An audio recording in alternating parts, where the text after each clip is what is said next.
Okay, we're back. So this is the lab talking about typography in InDesign. So I have this open to InDesign. You're going to need to make your own InDesign file, and we do that by clicking New File. And I have a whole bunch of different sizes here that I can choose. So I'm going to choose 8.5 by 11. If you don't have that choice, just select these and just type it in. Okay. 8.5 by 11. Now we are going to do 5 pages this time. And so we may not use all the pages today, but you'll see why in the next one, you'll see why I wanted to do 5. Okay, so let's go ahead and go down, and we're going to have margins of 0.5, which is a half an inch. And then we're going to add a bleed, which will be 1/8 of an inch. So 0.125 is 1/8 of an inch. I have my chain locked, so whenever I click there, all of them fill in. So let's go ahead and open up that document. Okay, so now we have a document. And let me clear up some of this stuff because I have too many windows open. I'm going to go to my window, which is at the top of the screen on your with your window for InDesign, and I'm going to go to Workspace. This may or may not show up in the video. Sometimes Zoom allows it to be there, and sometimes Zoom doesn't. So just know that you go to the menu tab named Window. All right, so I have Workspace. And I have Essentials checked, and that's what we're going to stay on here. It's not these others, you can use them as you want, but sometimes it's just a lot of confusion that I don't want to give you right now, especially if you're brand new to InDesign. So just come to Essentials and click that. I am going to reset my Essentials, and you might do that too if you already have Essentials checked. It will clean up your workspace so that you don't have all of these extra things hanging on, because I have a tendency to pull every tool out of the toolbox and have it laying everywhere. So this is just to make it a lot cleaner. And while we're at it, go back up to Window and go to Control. It's a panel that is going to pop up at the top. When I check that off, see, it's now I've got my panel up here. Very handy, very handy. So let's go ahead and go with our typography now. So the first thing I need to do is I need to get some typography in here. I need to get some words. So go to your folder that you downloaded from Google Drive and see the text box. Now there's so many different ways, and we talked about this before. I'll go over them again. You can import words, a Word document. You can import photographs, illustrations from Illustrator. You can import PDFs.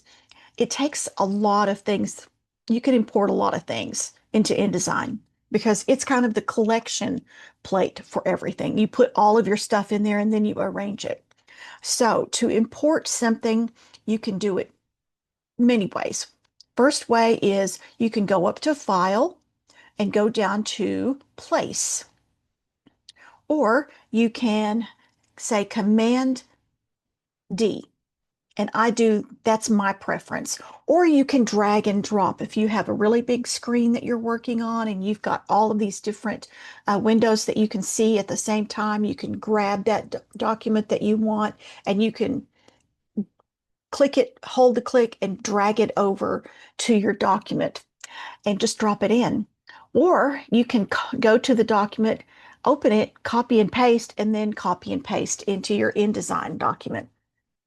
All right, I'm going to go to Design, which is where I'm keeping my documents and the files for labs.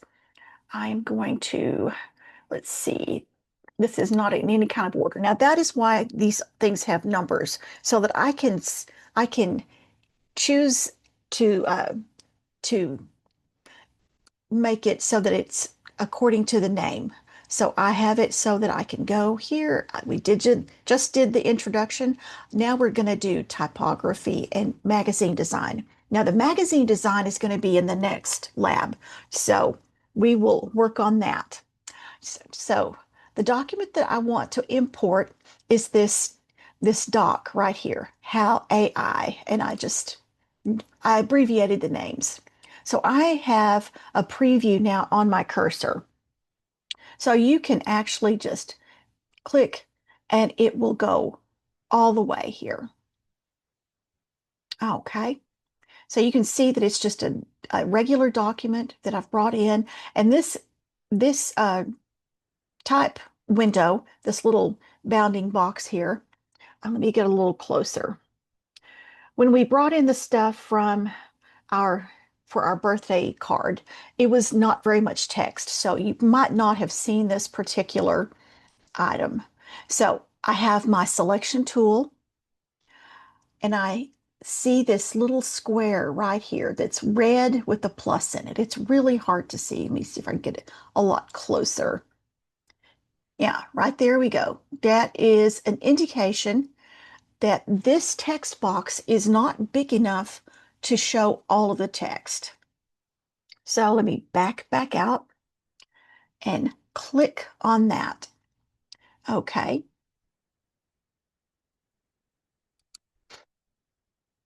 And now I have enough room. But that's not how magazines are laid out. Generally, what we do is um, we use columns because that would be really boring to read. So I want to make it a little more exciting. So we're going to do a few things to make that more exciting. Um, on your panels over here, pick pages. And if you don't have that particular tab, what you need to do is go up to Window and make sure that Pages is checked. And so mine is. And this kind of gives us an idea of what we have. We did 5 pages, remember? So we've got 1, 2, 3, 4, 5. So the last two are together. They're a double page spread because, like I said with the card, when you're designing something that's going to be viewed together, like a separate page here and a separate page on the right, you want them to be together so you can make them work together. You don't want something that looks like it got out of order or something and they just simply don't go together. So what I'm going to do here is I'm going to just delete my text. And whenever you delete your text, it just fills up as far as it can get in the next one. I could have deleted this one and it would have gone back to having just this little plus sign here. So text is easy to deal with if you know the tricks. Let me get this back here. And what I'm going to do is I'm just going to pull this so that it's a lot narrower. And so now we have less words in there. So let's introduce parent pages because this is a very handy thing to know. So right now you can tell by looking at these pages that they all have an A at the top corner of either left or right, depending on which side of the gutter that they are.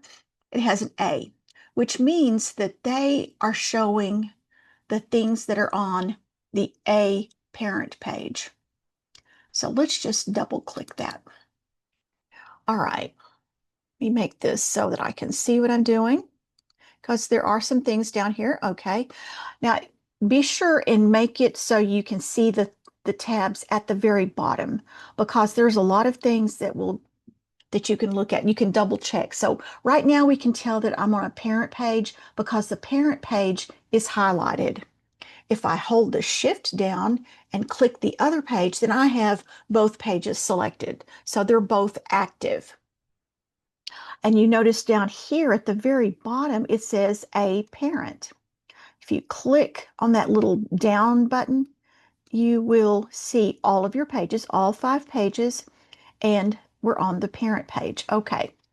It's important when you're doing things like I'm about to do to be on the parent page because if you're on one of the just normal pages up here, it's not going to affect all the other pages. What you do on these pages only affects that page that's active. With having the parent pages selected, I am going to do some things that are going to affect all of the pages that are connected to that particular parent. First thing I'm going to do is I'm going to give myself some columns. So I'm going to go up to Layout. That's in your top menu panel. And I am going to go to Margins and Columns. Okay, it opens up another little dialog box, which I'm hoping that the video is picking up. But anyway, it's basically laid out just like the box we had when we were opening and making our files. We have margins and we have columns. It's a little bit more. We could have changed those when we were doing our setup, but I want to show you where you can change your mind. Let's say you made 2 columns and you really want 3. So we can change our margins here. And I think I am going to, and I'm going to unclick the chain. I want to break it because I want the top and the bottom to have a little more space than the sides. Okay, so I have put an inch at the top and at the bottom. You don't have to do this. You can make it completely different. I'm just showing you where you can change it. Okay, so now I'm going to make this into 3 columns. And I want to have 1/4 of an inch in between each one of those columns, because if you have if you have that gutter too small, it's going to run into each other and it's going to be really hard to read. And communication is the key here. So I have decided that that's all I want to do. So I'm going to click OK. So now on my parent page, my A parent page, I have columns. And I've got an inch here and I've got 1/2 inches here. I could take yeah, I can do that. I can show you how with my rulers, how it's actually right what I've told it to do. If you don't have rulers, you can go to Window and Rulers. I believe that's the right place. Nope, it's not even on that one here. It's on View. Sorry about that. I always use the key command, and the key command is Command R. So when I hit that, since my rulers were on, it makes them disappear. If I want them back, Command R puts them back. Okay, so I'm going to show you a couple more things um, about the parent page, and then we're going to move on. So let me get really close here.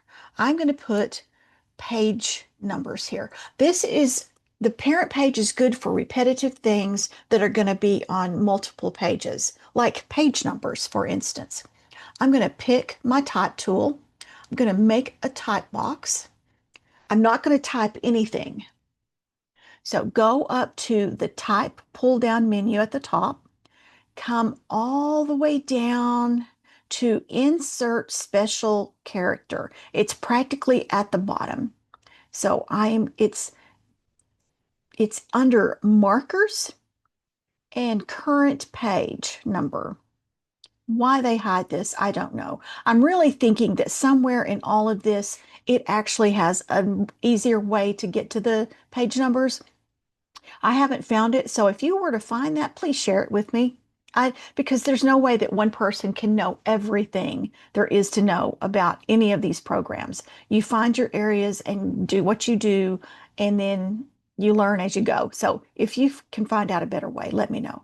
All right, so I've got current page number selected, and it fills in on its own.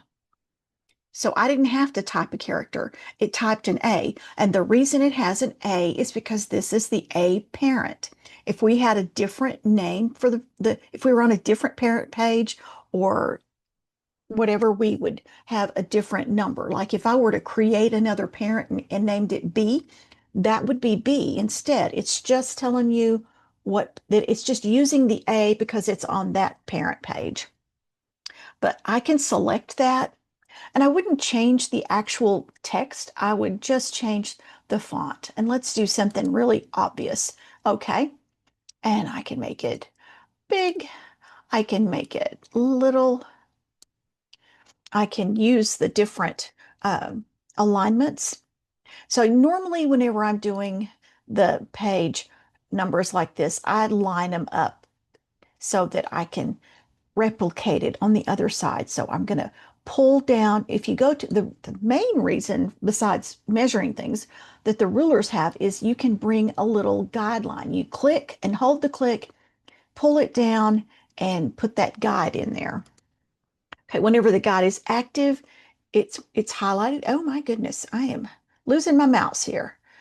Okay, so I have this on a flush left alignment, and you can see that right here. It has all of the different alignments you can use, and I want it to be like if I had two, if it was up to page 10, I want the numbers to be flush left to this margin right here. All right, so I'm going to take this, I'm going to copy it. Now you can do copy by holding the Option key down and dragging it over and letting go of the click and then letting go of the Option, or you can copy paste, whatever you want to do. So I am going to copy paste. So I have copied, I did a Command C. Now I'm going to, whoa, went too fast there. I'm going to go over to the other page, and now I'm on this bottom corner over here. I'm going to paste by doing a Command V. So now I've pasted. I'm going to move this.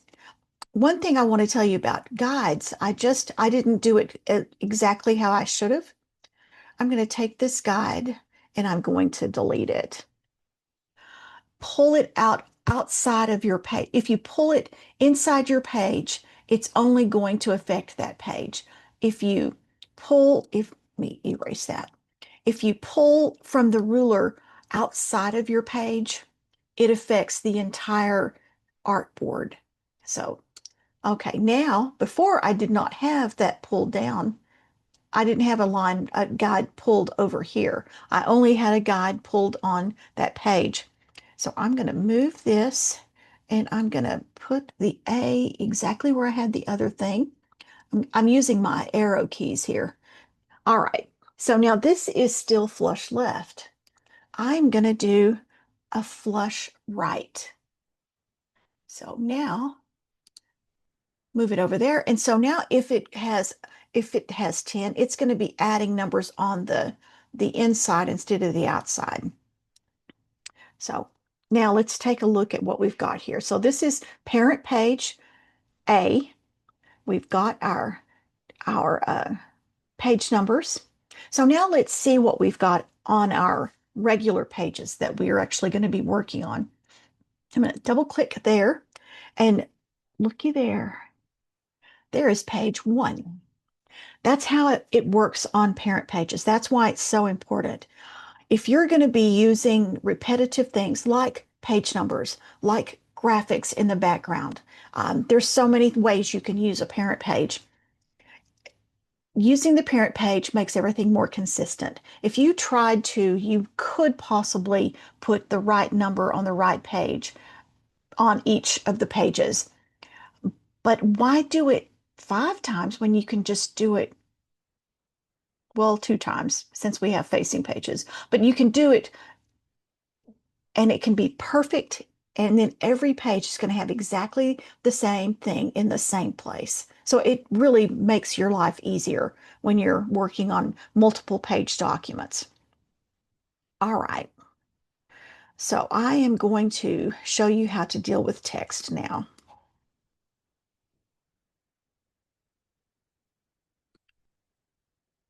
But before we do that, why don't I show you how to make another parent page? So I am going to drop down this little menu right here, those lines. That's always a drop down menu. I'm going to come down to new parent. Click on that. And so now I can call it anything I want. I can call it cover. Let's say you want, okay, let's abbreviate it because it doesn't give you very many letters. So I'm going to put CVR to stand for cover. I want it to be a 2-page document. And I'm going to say, okay. You can see that not only do we have a parent page, that's called an A, but we have a CRV parent that's also a page. So you can do things on this one, like the cover. If you wanted to put a big image, you could. Or if you wanted to do other things, you can. This is just for the cover. So let's go to this page right here. I'm going to double click here, and now we've got this. And you see it still has the A. So it's still showing what's on the age A parent. So I'm going to click that, and you can either do a right click if you have the right click going, or if you hold down the control key and do a click, it shows the same thing. So what I'm going to do is I am going to apply parent cover to this page. And so now the changes. My page number disappeared, and notice up here it has a CVR. So now I have this cover parent influencing this one, or dictating actually this one, what it looks like. You can add things to it, and this page alone, page one, will be affected by it because the others are being affected by parent A. So that's all I'm going to say about parent pages. Let's deal with type now. So now on this page, my columns have left because it's not being influenced by parent A anymore. So I am just going to take this, and I'm going to go to these two pages, and I'm going to drag and drop it over here. And really, this is not a bad thing that I just did, because this is going to probably have just the title on it, and maybe just an author's name and stuff like that. And there's not going to be columns and lots of things. This is the opening page for this particular article. So we don't want necessarily to have any columns on that. Let me go back here, and I am hitting Command 0 to get me closer. So type boxes work like anything else here. We have those type box that we have the arrows that we can push in and get those to be more closed up. Okay, so we have the text. We have a red square here. I click on the square, and I get another little preview. And I come up to the top of the column, top left, click there, and it fills the whole thing. I click the next red box, and it does it again. So this is how you can lay something out when you have lots of text. You just keep going until you don't have a red box anymore. And this may or may not be enough. I may have to go to the next. And it was enough. But when you start adding graphics and pictures and things like that in here, you're gonna need those extra pages. So let's look at this text a little closer. You notice that there's a lot of squiggly lines. Well, those are something that our dictionary is flagging, like it doesn't have these words in its vocabulary. When you get text from someone, you are assuming that your customer has really proofed it and made sure there aren't any misspellings. But that isn't always the case. So I always run a spell check on any text that I get. The little key command there, which is what I do. I have to really search sometimes if I'm going to the menu. So it's Command I, and you get this little box. So it gives you these ideas of what might be misspelled. Proper names, I never change. Well Said Labs probably is a thing, and I don't want to change their name. So I'm going to ignore all. If you think it's going to be there several times, you can ignore all. Transformative. Whenever it starts doing things like this and changing the words and like putting space in the words, I generally just skip it because I think it's probably correct. And so in mass, I don't know why the spell check doesn't just go right by that because that's correct. So you can just keep going. Affordable, affordably, and they put hyphens. I'm going to skip it. Voiceovers. I'm pretty sure that that is a correct word. Online, that one always gets flagged. It always wants to add a capitalization to it. So I'm just going to skip. Touch points. Gonna just leave it. Blowback. Gonna just leave it. Reputable. Repu reputational damage. Hmm. That one is questionable, but I'm going to leave it. Unvetted. And I really don't change initials like that. And that's a name too. So when you're done, it goes back to the beginning. So I'm going to say that's done. But had there been a misspelling, it would have caught it. It does not catch grammar. It does not catch the right a word spelled correctly but used incorrectly. Only human eyes can get that at this point. Okay, so let's talk about another thing that works out really well to make your life so much simpler. All of this text came in as um, Minion Pro. Don't like that face because it seems to be the default on everything that I find these days. So I don't want to use that. I want to use something else, and I think that I'm just going to pick my standard Helvetica. You can pick any any typeface you want, but think about what's legible.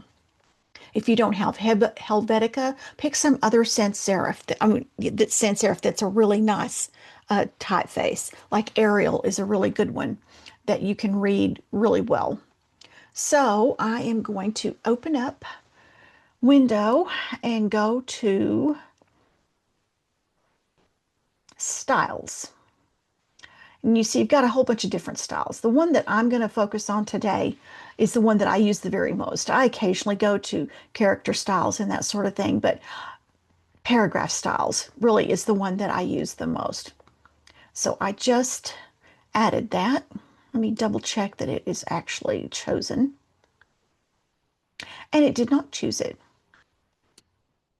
There we go. I didn't think it showed up.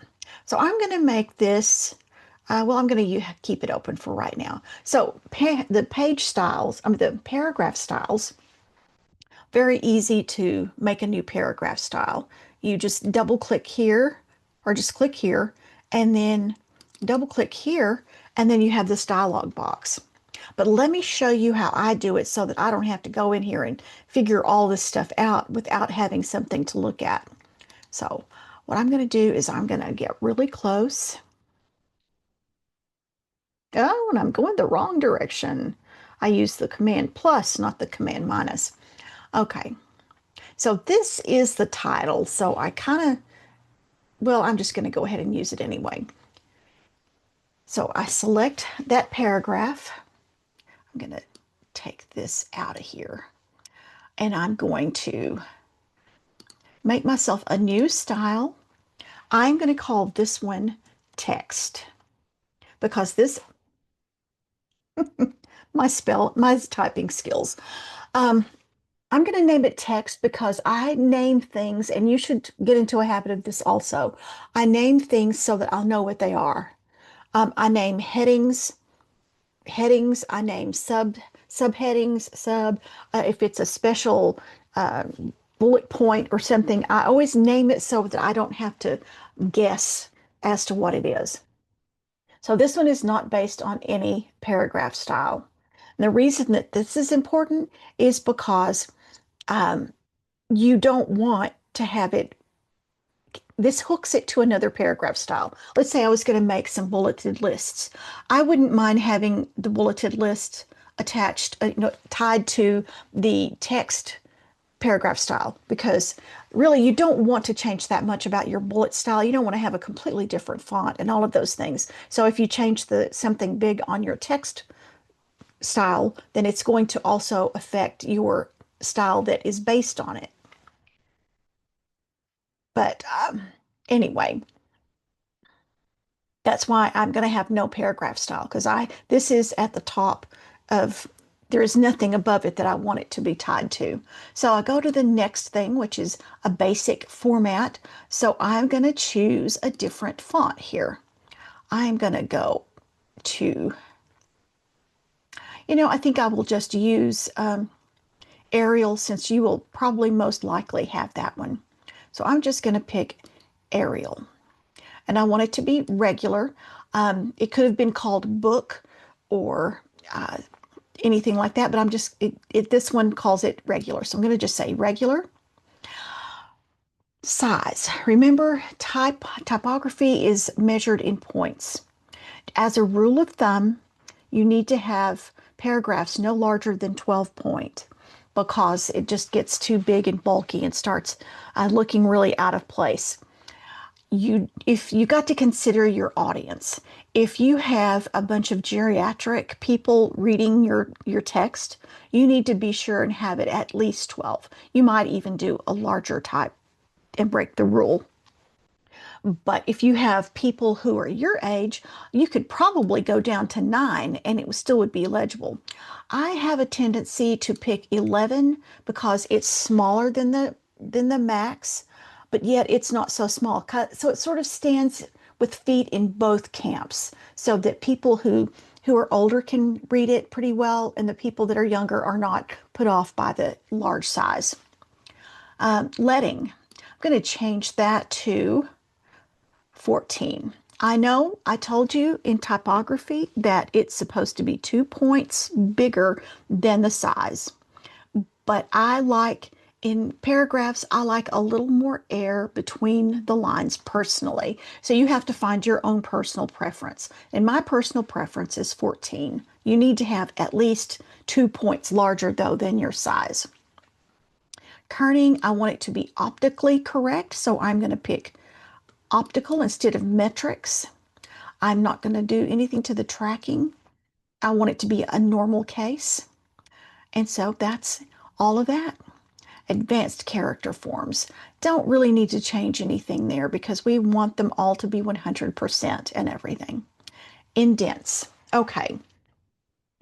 So this you can set up your alignment here. I want it to be left. I'm going to say balance ragged lines so that it doesn't have some really weird looking long lines and then some shorter lines because of the size of the words. I'm not going to indent or anything like that. So that's the only thing I'm changing over here. I want to have some space after the last sentence in the paragraph. So I am going to say point 1, and I want to have the same space in between paragraphs using the same style. If I had not done that, the paragraphs would have been squeezed together. So I have the same space between both. All right. Tabs we're not going to worry about.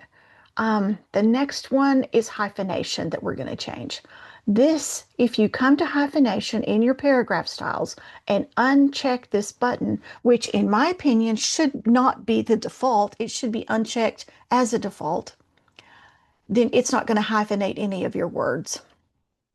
All right, so I'm not going to get into any of these other things until I get to character color.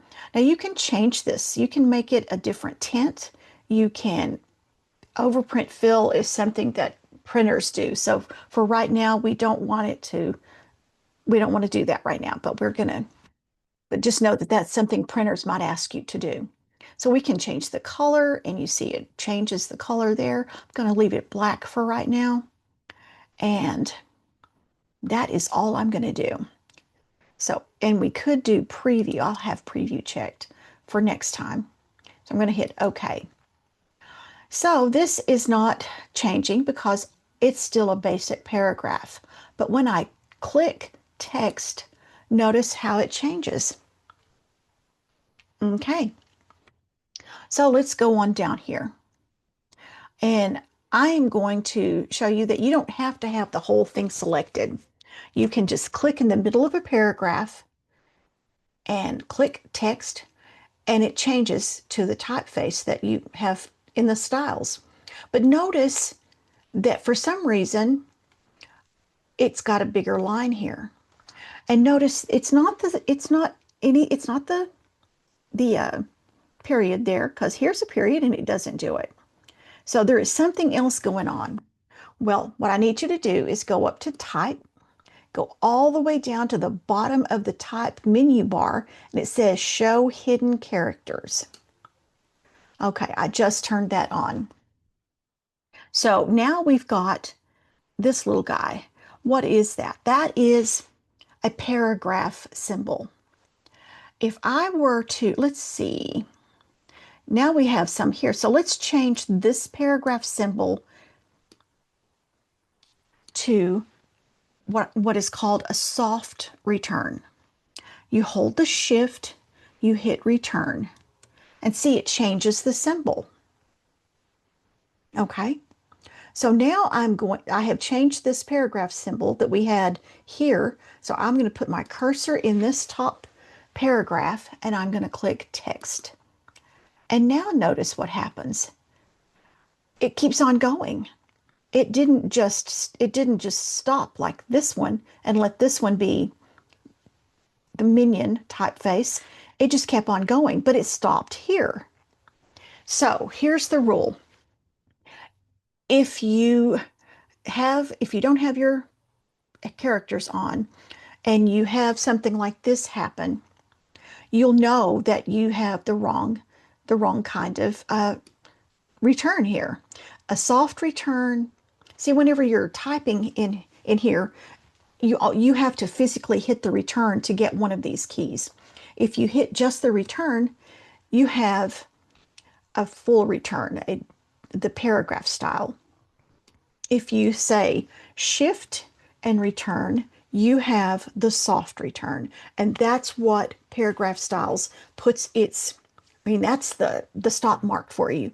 It goes from hard return to hard return. If there's a soft return in there for some reason, it's not going to put the spaces in between. So I'm going to change this back. Oops, I just changed it back to the wrong thing. So, all right. So now I hope that's clear. Okay. So back to our styling of all of this. So I could take it paragraph by paragraph, but this text is going to be a lot of the text. I'm not going to have to change very many things. If I were to make it all text, I wouldn't have to change very many things. So let's just click somewhere, Command A to select everything. It selects everything on both pages. So I'm just going to leave it like that. I'm going to click text and all of it changes. And notice we can see that we've got some extra paragraph returns here and all of that kind of stuff. So we can clean this up if we want to, but actually it might actually make sense. So let's just get in there and go. Okay, so this is the title. So I'm going to go ahead and make this one separate. So I am clicking, you can click down here to create a new style. I'm going to double click. I'm going to name this heading based on text. No, I don't want it to be based on anything. Character styles. Now here you can get kind of crazy. If you want it to be something totally different, and I won't be able to see this until I'm done. But let's just pick some kind of, I'm going to pick Courier New. I know that's not my favorite type style, but I think it might fit. And I'm going to make it a bold. And I'm going to make it bigger because it's a title. It needs to be bigger. So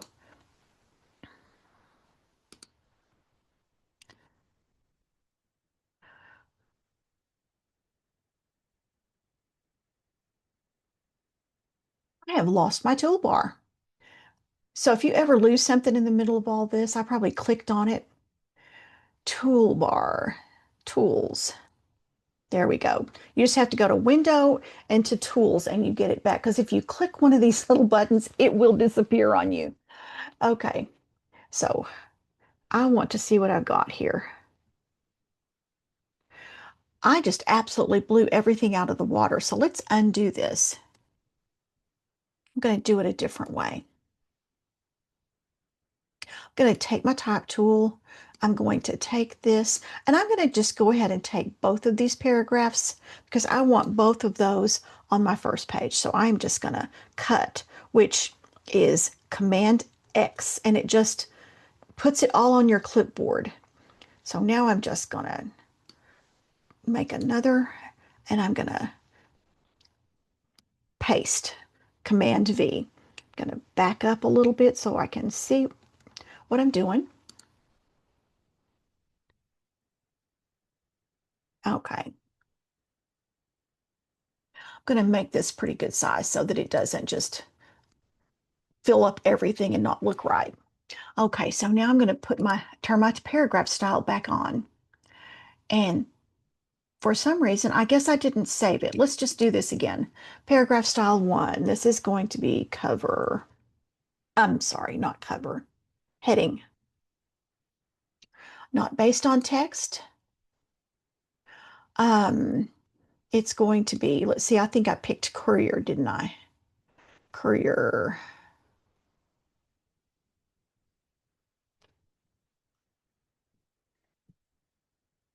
There we go. Courier new. Picked bold. I made this 48 points. And I was just going to leave this one at 48 points also, just until I see what it looks like together. Okay, advanced. Um,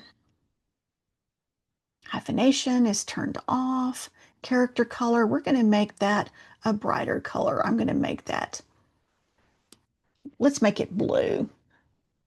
Okay, so I'm going to say okay. So now we have something that looks more like a title. And this, I'm just going to leave this as text for right now. So let's go back to this. I'm going to get this back up. I'm going to erase those two spaces so that it goes all the way up. Okay, so this is all text. Now this looks like, anytime you've got something with the colon like that, it looks like it's probably, here's how you use a soft return. If you've got something on a line that you think needs to be on the line below, shift, return, and it goes to the next one, but it doesn't put spaces. It keeps the spacing just with the leading. It doesn't add that extra space. But this looks different to me because it looks like it is a subheading. So I am going to name this new paragraph style subheading. All right, I don't want to base it on text. This is still going to be Arial, but I'm going to make it bold, and I'm going to leave it that way. I could change the color. I could change the alignment if I wanted to, but I'm not going to. I'm just going to change those two things. Okay, so now pick when I when I pick sub, okay. Now that doesn't really stand out. Let's go back. You can always come in here and do something different.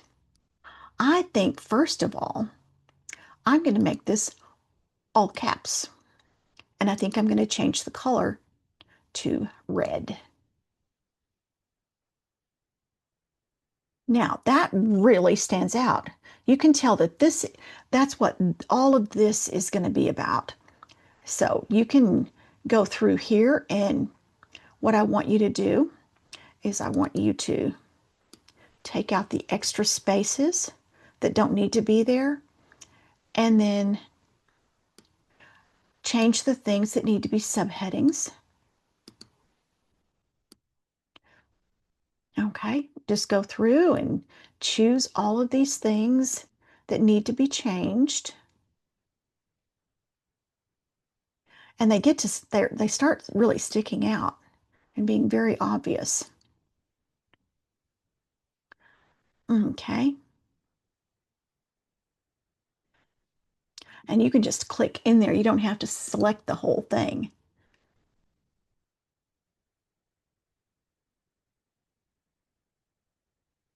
Okay, that looks like that one is also a sub heading. Future.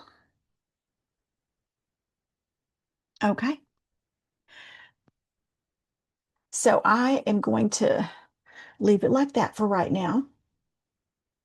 And you might go in there and look and see if there are any bullets. I'm not sure that this particular paragraph has any. I mean, this particular story has any bullets.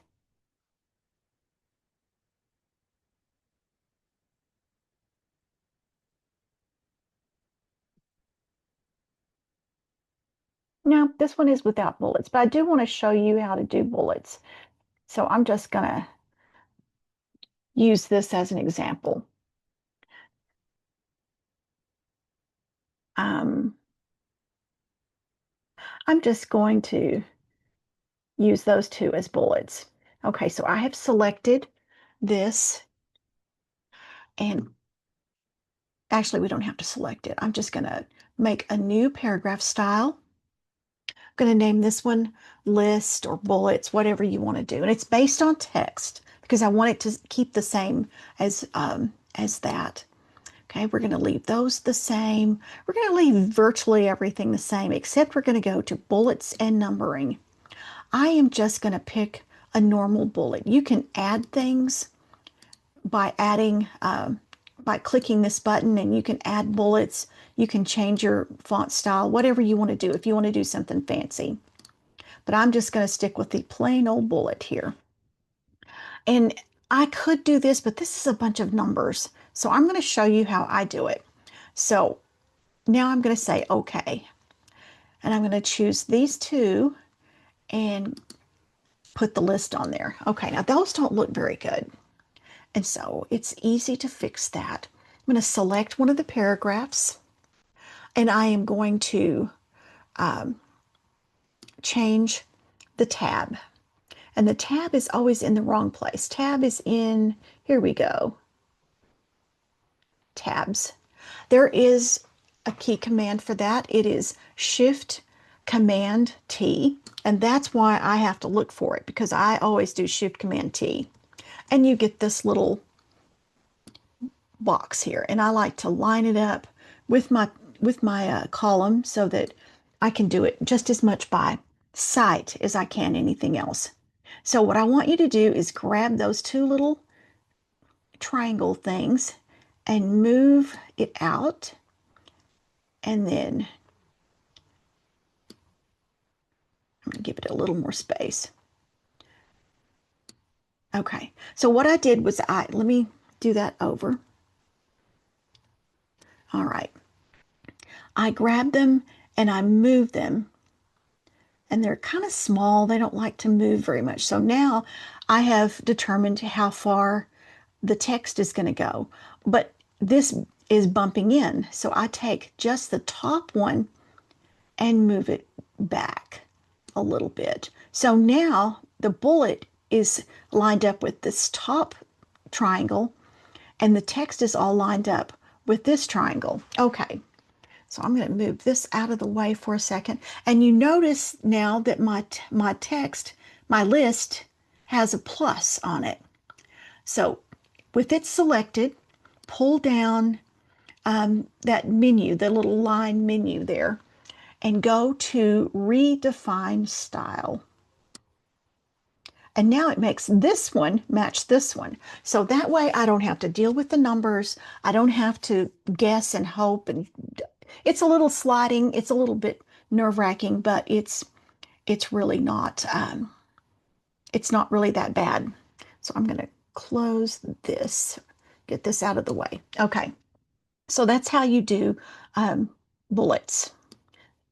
So I'm going to change this back to text. All right, well, I think that's enough for this video. Next, we're going to start into um, designing a magazine layout, which we kind of started today, but we aren't really finished because there's a lot of things that we've got to deal with, like widows and orphans. All right, so I'm going to cut off now. The only thing you need to do is go to the assignment, type in the comment page, I saved my document, and you'll get the full points for uh, this particular assignment. Okay, I'll see you in a minute.